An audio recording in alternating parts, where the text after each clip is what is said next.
So we are at a home today that we did this full roof replacement sometime at the end of the summer, right around August or September. And you can see it's a max definition charcoal black Landmark Pro dimensional shingle.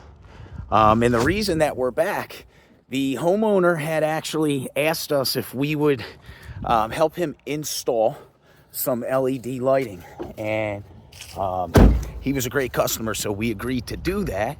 And basically, just to show you guys, what was purchased was this LED system from a company called Appeck, as you can see right there.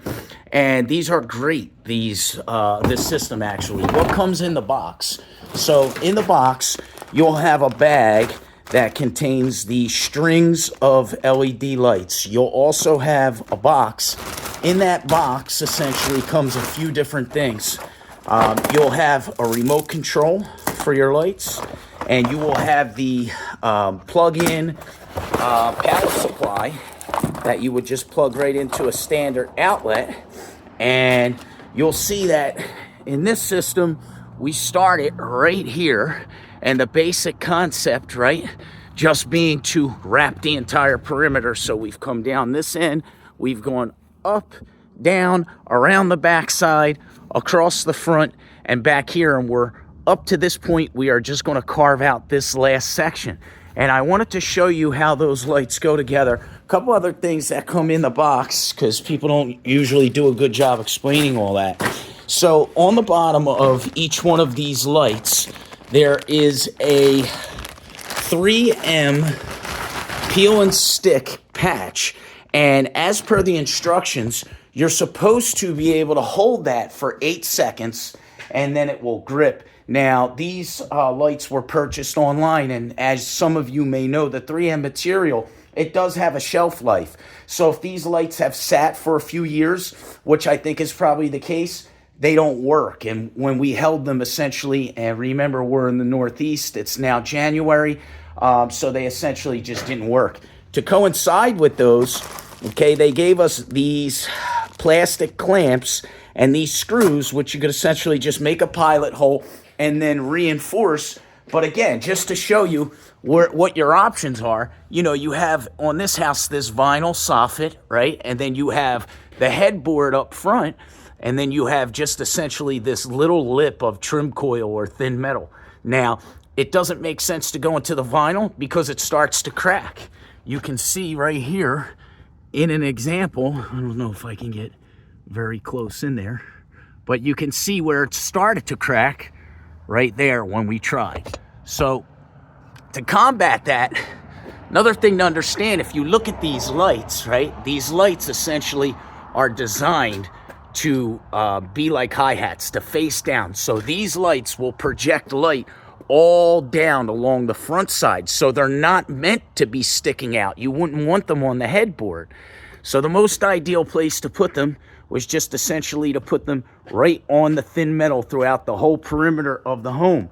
And then finally, just to show you the way that we combated or remedied the fact that the 3M clasps were old probably and essentially just not working, we wanted to use a stapler. Now, as roofers, you know, we have hammer style Bostitch staplers, so they're great when you're putting down synthetic paper on a roof deck prior to shingling that roof.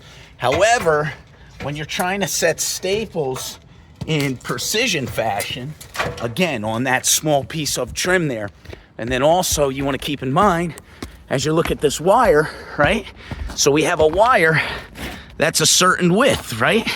So you wanted to make sure that the staples that you get are exactly thick enough, you know, to cover that width, as you can see there. Why? You don't want to be running the staples through the wire, obviously. So that's one thing. The other thing is, what I would suggest is going and buying a standard Bostitch, standard heavy-duty stapler. Okay, do not be fooled into buying one of these 2-in-1 power shot staplers. You know, we really don't have much use for this. We have hammer style boss stitch staplers to put down synthetic paper. So I went and initially bought one of those 2-in-1 staplers thinking I would get some use out of it some other way. The stapler jammed within the first 2 slides of staples. When I took it apart to unjam it, because it wouldn't just easily unjam, it exploded like a jack-in-the-box. Don't switch. Trusty old, time tested. They've been making it this way, boss stitch, for a very long time. This is a great stapler. This is the one I would suggest getting. Very inexpensive. And again, we have 1/2-inch staples that are just standard steel staples. And then finally, just to show you the way that these lights that we have run them, if you noticed, we've gone into 3 boxes. It comes with 100 linear feet of LED lighting per box. And you also then get 3 remote controls, 3 sets of control panels. But the way that we've decided to run it was essentially just to run it in one continuous circuit throughout the perimeter. So we've connected all of these strands right at these connectors right here. And if you just take a look very easily as I, try and do this, while I'm recording it, you'll see that was capped off because that's where we left off yesterday. And then we'll just come and essentially take the female part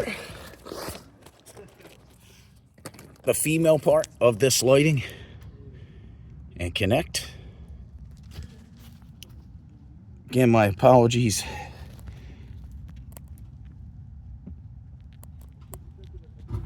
As I have no cameraman here, it's just me. Okay, so we have that connected now. And it just caps.